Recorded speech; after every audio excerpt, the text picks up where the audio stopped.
Hello everyone, स्वागत है आप सभी का मेरे channel learn through current affair में। जैसा कि हम डेली बेसिस पे करंट अफेयर की कवरेज करते हैं, एमसीक्यू फॉर्मेट रखते हैं जैसा एग्जाम में पूछा जाता है। यूपीएससी का प्रीलिम्स हो या SSC, CGL, NTPC, banks, POs, state PCS, कहीं पे भी हो, हर एग्जाम में इस तरीके के क्वेश्चन पूछे जाते हैं। सिंपल वही क्वेश्चन एग्जाम ओरिएंटेड अप्रोच में रख के आपको कवर अप कराता हूँ।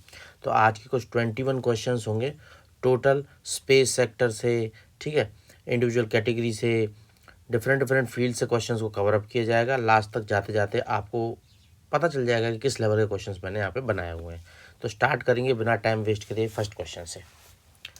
रिसेंटली एक पर्सनालिटी का निधन हो गया है, उनको बोला जाता था ब्रिजमैन ऑफ इंडिया। ठीक है, ब्रिजमैन ऑफ इंडिया को बोला जाता था क्योंकि उन्होंने बहुत सारे लो कॉस्ट सस्पेंशन ब्रिज बनाए थे जो कि ग्रामीण इलाकों को, ठीक है, स्कूल्स को, कॉलेजेस को कनेक्ट करते थे। ठीक है, और हॉस्पिटल्स वगैरह भी, जो मतलब ग्रामीण इलाकों से कनेक्टिविटी प्रोवाइड करने के लिए लो कॉस्ट सस्पेंशन ब्रिज इनके द्वारा काफ़ी सारे बनाए गए थे। तो इसको इसलिए इनको ब्रिजमैन ऑफ इंडिया बोला जाता था। इनका नाम है गिरीश भारद्वाज। ठीक है, तो अभी इनका रिसेंटली ही निधन हो गया। ऐसे ही जैसे कि ब्रिजमैन ऑफ इंडिया हो गए, तो हो सकता है कि आपसे पूछ लिया जाए कि मेट्रो मैन ऑफ इंडिया किसको बोलते हैं। मेट्रो मैन ऑफ इंडिया, ठीक है, मतलब इन्होंने मेट्रो में काफ़ी ज़्यादा योगदान रहा होगा, तो वो बोलते हैं ई श्रीधरन को। पूछा जा सकता है फॉरेस्ट मैन ऑफ इंडिया, ये हैं जादव पेयंग। इन्होंने असम में सिंगल हैंडेडली प्लांट किया था एंटायर फॉरेस्ट को। ठीक है, तो ऐसे क्वेश्चन भी एग्जाम्स के अंदर आते हैं, वो भी आप लोगों को यहाँ पे देखने को मिलेगा। नेक्स्ट आ जाते हैं सेकंड क्वेश्चन पे। रिसेंटली आचार्य रणछोड़ जी गोस्वामी को उस्ताद बिस्मिल्लाह खान युवा पुरस्कार मिला है। ठीक है, ये पहले एक तरीके रिसिपेंट हैं एक म्यूजिकल ट्रेडिशन के, मतलब इस कैटेगरी में पहली बार किसी को मिला है उस्ताद बिस्मिल्लाह खान युवा पुरस्कार टू आचार्य रणछोड़ जी गोस्वामी को। तो ये हवेली संगीत के प्रिजर्वेशन के लिए, उसको प्रमोट करने के लिए अवार्ड उनको दिया गया है, जिसको पुष्टि मार्ग डिवोशनल क्लासिकल म्यूजिक का बोलते हैं। ठीक है,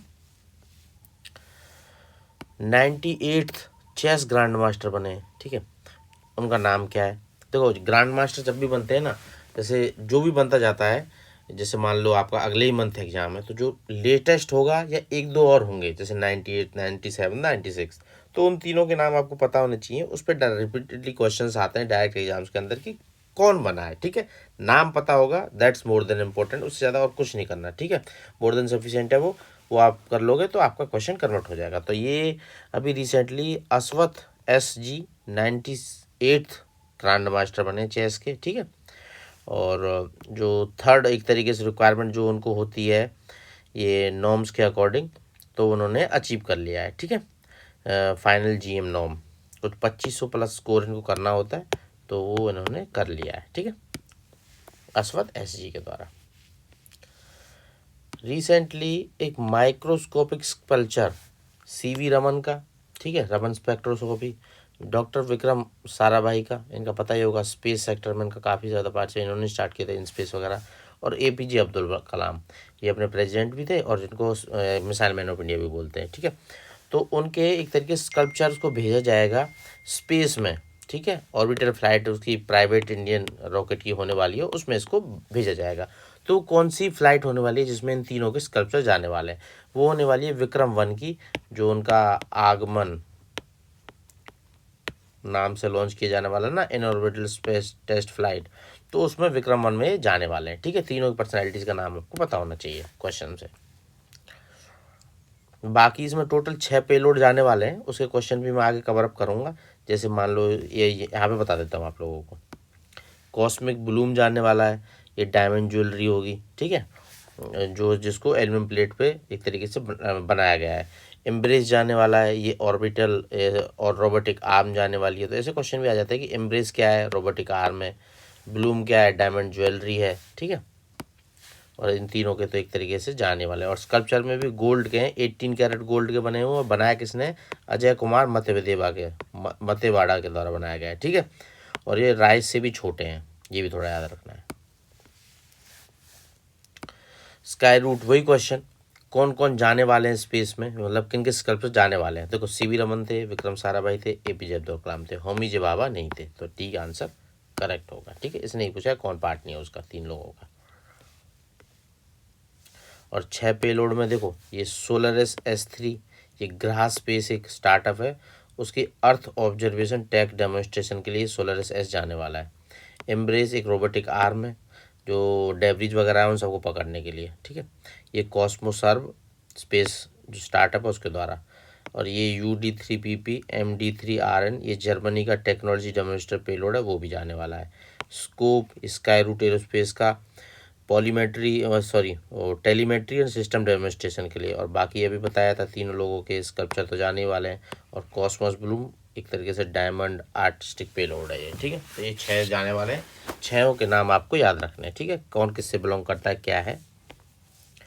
अस्त्रा MK1 रिसेंटली इंडोनेशिया की विजिट पे थे अपने इंडियन प्राइम मिनिस्टर, ठीक है। तो उन कंट्री ने एक तरीके से MOU साइन हुआ है कि इंडिया सप्लाई करेगा अस्त्रा MK1 टू इंडोनेशिया। तो ये किस तरह का मिसाइल सिस्टम है, ये beyond visual range air to air missile system है, ठीक है। मतलब दिखाई नहीं देगा, उतना फास्ट भागता है, एयर टू एयर हवा से हवा में टारगेट करता है। जैसे कि क्रूज मिसाइल्स वगैरह होती है ना, उन सबको न्यूट्रलाइज डिस्ट्रॉय करने के लिए ये हेल्पफुल रहता है। DRDO और भारत डायनामिक लिमिटेड द्वारा ये बनाया गया है।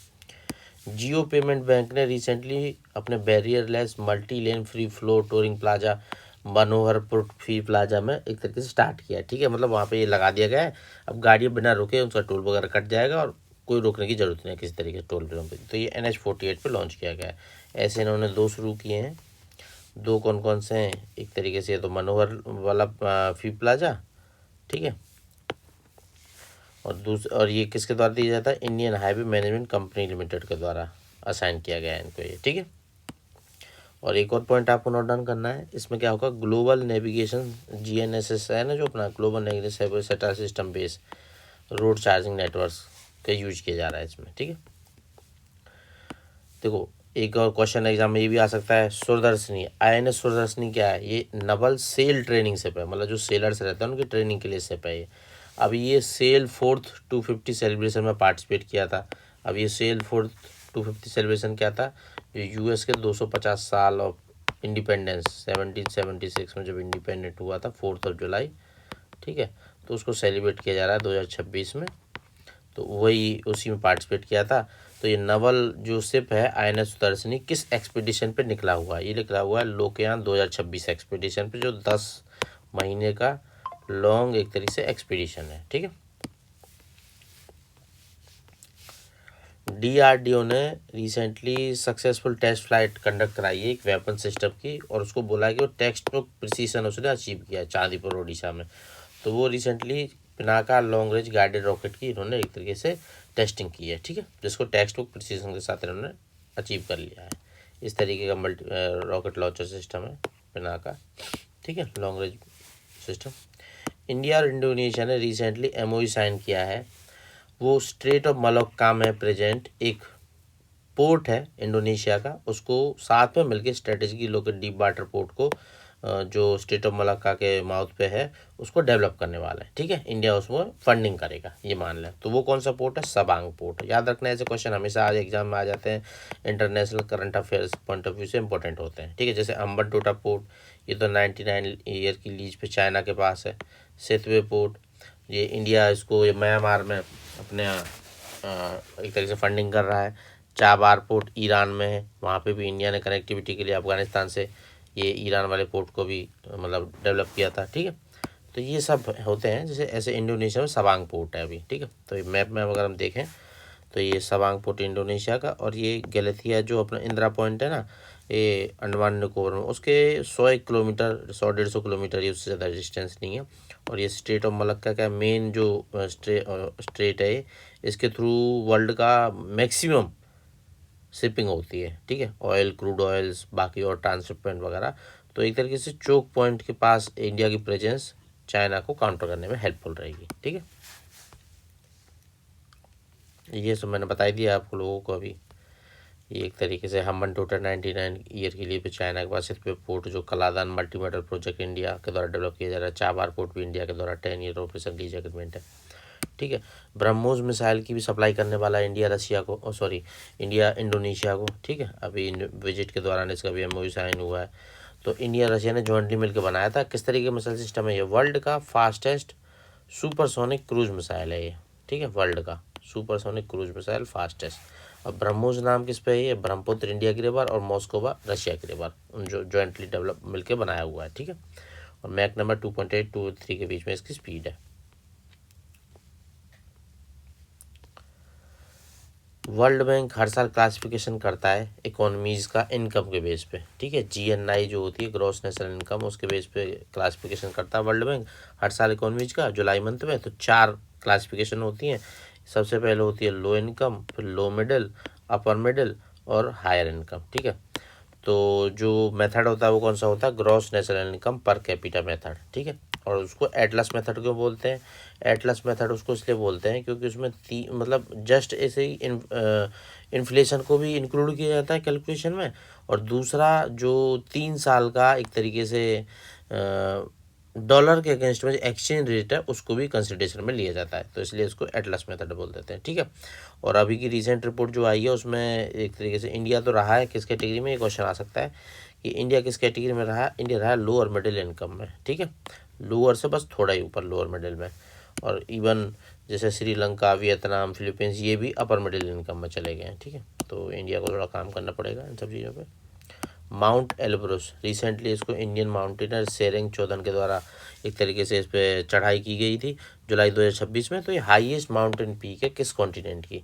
ये यूरोप की। यूरोप में भी रशिया के अंदर है ये माउंट एल्ब्रुस। मैप में दिखा देता हूँ सारे कॉन्टिनेंट की हाईएस्ट पीक्स। देखो माउंट एल्ब्रुस ये रहा अपना माउंट एल्ब्रुस यहाँ पे, और इसकी हाइट है 5642। तो ऐसे भी क्वेश्चन आ जाते हैं कितनी हाइट है हर कॉन्टिनेंट का। अमेरिका का एकांकागुआ 6961, नॉर्थ अमेरिका का देनाली 6194, अफ्रीका का किलिमंजारो 5895, अंटार्कटिका का 4892 माउंट विंसन, और ऑस्ट्रेलिया का ये अपना कुसिजोको ये 2228, और एशिया का पता ही है आपको 8848.86, ठीक है। तो इस तरीके से क्वेश्चन आते हैं एग्जाम के अंदर, याद रखना है सब चीज़ें। खेलो इंडिया यूथ गेम्स इस बार के जो 8th एडिशन है वो कहाँ पे होने वाला है? नवंबर में तेलंगाना में होने वाला। लास्ट कहाँ हुआ था? बिहार में हुआ था, जिसमें महाराष्ट्र ने टॉप किया था टैली में, ठीक है। ये भी थोड़ा पिछला भी याद रखें और आपका कहाँ होने वाला वो भी याद रखें। एयरफील्ड मतलब पहले इंडिया के पहले 2 एयरफील्ड रबर डैम्स, मतलब रबर के अंदर एयर भर जाएगी जब बारिश होगी। साउथ कोरियन टेक्नोलॉजी है ये, थोड़ा ये भी याद रखना है। जब बारिश होगी तो वो डाउन चला जाएगा, मतलब एयर को डिफ्लेट कर दी जाएगा, एयर निकाल दी जाएगी, पानी को जाने दिया जाएगा। और जब सूखा पड़ेगा तो वो एयर भर दी जाएगी, वाटर एब्जॉर्ब कर लेगा, तो उसके बाद क्या होगा कि उसको आगे नहीं जाने देगा, स्टोर करके रखेगा, ठीक है। तो ऐसे गुजरात के अंदर लॉन्च किए गए हैं। अब देखो मैप में दिखा देता हूँ, मतलब इमेज के थ्रू दिखा देता हूँ। 2 डैम है, ये राजवासना डैम रबर डैम ये हिरन रिवर पे है, ठीक है, छोटा उदयपुर के अंदर। और ये अपना पटकवाड़ी रिवर डैम ये अंबिका रिवर के अंदर है, ठीक है, तापी डिस्ट्रिक्ट के पास। और साउथ कोरिया से टेक्नोलॉजी मिली हुई है। और इसमें क्या होगा, इसको ऑपरेट भी कंप्यूटर बेस्ड स्काडा सिस्टम से किया जाएगा। इस तरीके के डैम्स हैं। देखो ये रबर वाला डैम है, पूरा का पूरा रबर डैम, ठीक है। बारिश के टाइम में डिफ्लेट हो जाएगा, पानी को जाने देगा, और सूखे के टाइम में पानी को एब्जॉर्ब कर लेगा और इन्फ्लेट हो जाएगा, ठीक है। और इंडिया का ओवरऑल लॉन्गेस्ट रबर डैम कहाँ पे? गया जी डैम, जो फाल्गु रिवर है ना वहाँ की, बिहार में वहाँ पे है, ठीक है। और गुजरात के अंदर अभी रिसेंटली लॉन्च किया गया। स्काई रूट एरोस्पेस का जो विक्रम 1 प्राइवेटली पहला रॉकेट लॉन्च है जो ऑर्बिट में जाने वाला है, टेस्ट फ्लाइट्स कंडक्ट करने वाली मिशन आगमन के अंदर, ठीक है। तो उसमें कुछ पे लोड है, 6 पे लोड है। इनमें से कौन सा उस पे लोड का पार्ट नहीं है? देखो एम्ब्रेस भी है, ये रोबोटिक आर्म है। कॉस्मोसर्व की बताया था मैंने आप लोगों को। सोलरिस एक नैनो सैटेलाइट है ग्राह स्पेस के द्वारा। कॉस्मिक ब्लू में डायमंड आर्ट है एल्यूमिनियम की प्लेट पे, ये कॉस्मोस डायमंड का। व्योमित्रा ह्यूमनॉइड रोबोट ये गगनयान का पार्ट है, जो अपना गगनयान मिशन होने वाला ना, एस्ट्रोनॉट जाने वाले हैं 3 स्पेस में, तो उसका पार्ट है। तो डी करेक्ट आंसर है। ये पूछ रहा कौन सा उसका पार्ट नहीं है, ठीक है। बाकी मैप में यहाँ पे दिया हुआ है इमेज में कौन कौन से जाने वाले हैं, ये आप लोगों को रिवाइज कर लेना है, ठीक है। इस पर भी मैं क्वेश्चन करवाया हूँ आप लोगों को। अभी आगे 2 क्वेश्चन और ऐड कर किए हुए हैं मैंने इसमें, अच्छे। देखो एम्ब्रेस, इस पर क्वेश्चन आ सकता है, ये क्या है? विक्रम 1 जो मिशन आगमन के अंदर लॉन्च किया गया है ग्लोबल स्पेस यानी के लिए। तो एम्ब्रेस क्या है? एक आर्म, रोबोटिक आर्म है जो डेब्रीज को पकड़ने में हेल्पफुल रहेगी, ठीक है, और सैटेलाइट को सर्विस करने में हेल्प करेगी। तो ऐसा क्वेश्चन अच्छा क्वेश्चन है, आ सकता है मिशन एम्ब्रेस क्या है उसमें, ठीक है। उसके बाद एक कॉस्मिक ब्लूम भी उसका एक पार्ट है, ठीक है। तो ये क्या है, कॉस्मिक डायमंड लगाया हुआ है एक तरीके से एल्यूमिनियम की प्लेट पे, तो उसी को दर्शा रहा है ये, ठीक है, आर्ट को। एक world directory for modern military aircraft global air power ranking release की गई। देखो ये रैंकिंग बहुत इंपॉर्टेंट है, इस क्वेश्चन आने के पूरे चांस हैं इसके, ठीक है। इंडिया की जो इंडियन एयरफोर्स है वो किस रैंकिंग पे है, इस रैंकिंग के अकॉर्डिंग वो आ गई 6th पे, और चाइना 7th पे। तो अपने आप में इंपॉर्टेंट हो जाता है क्वेश्चन, ठीक है। एयरफोर्स की पावर रैंकिंग, ठीक है, global air power ranking India की कितनी रही है, वो है 6th नंबर पे, ठीक है। और ये टोटल टॉप 10 वगैरह के 20 दिए हुए हैं। टॉप 5 में तो एक रशिया का, बाकी सब यूएस के ही हैं, marine, army, navy, air force. 6th पे अपना इंडिया है, 7th पे चाइना है। और ये पाकिस्तान वगैरह अगर देखोगे तो 16-17 के राउंड होगा। हाँ, ये 18वें नंबर पे, ठीक है। नेक्स्ट आ जाते हैं कावेरी 2.0। ये क्या है, ये एक तरीके से थ्रस्ट, जैसे अपने जो फाइटर जेट्स होते हैं ना, उसमें थ्रस्ट वगैरह जनरेट करना होता है, जो इंजन्स वगैरह होते हैं, ठीक है, वो है ये कावेरी 2.0। पूछा जा सकता है एग्जाम में क्या है, ये फाइटर जेट एरोस्पेस प्रोपल्जन में हेल्पफुल रहते हैं, ठीक है। तो इंडिया को जो बाहर से लेना पड़ता था जनरल इलेक्ट्रिक से, जो अपने फाइटर जेट्स तेजस MK1 वगैरह हैं, तो उस पर रिलायंस हटाने के लिए इंडिया खुद से बना रहा है कावेरी 2.0 इंजन प्रोग्राम के अंदर इस तरह के इंजन डेवलप कर रहा है फाइटर जेट्स के लिए, ठीक है। थ्रस्ट वगैरह पे काम चल रहा है अभी। इंडिया को ये GF404 इंजन लेना पड़ता था जनरल इलेक्ट्रिक्स का तेजस MK1 फाइटर जेट्स के लिए, तो उस पर रिलायंस घटाने के लिए इंडिया खुद का बना रहा है। पहले क्या था, पास्ट में फेलियर हो गए थे, जो थ्रस्ट वगैरह 72 किलोमीटर तक ही डेवलप कर पाया था, ठीक है। और जो कि आफ्टर बर्निंग के बाद भी, जो कि 85 चाहिए होता है। बट अभी क्या है कि कुछ रिसेंट ड्राई कावेरी जो अचीव कर लिया है वो कर लिया है 48 से 51, तो वो घातक अनमेंड एयरक्राफ्ट जो ड्रोन्स वगैरह उनमें यूज किया जा रहा है। और कावेरी 2.0 है, इसमें आफ्टर बर्निंग के बाद अराउंड 90 to 100 किलोमीटर तक थ्रस्ट डेवलप हो गया है। अब ये रिप्लेस कर सकता है इसको GF414 इंजन को, ठीक है। फ्यूचर में और इसको आगे ले जाया जाएगा, जो 5th जनरेशन की इंडिया के एडवांस मीडियम कॉम्बैट एयरक्राफ्ट है वहाँ पे यूज किया जाएगा, ठीक है।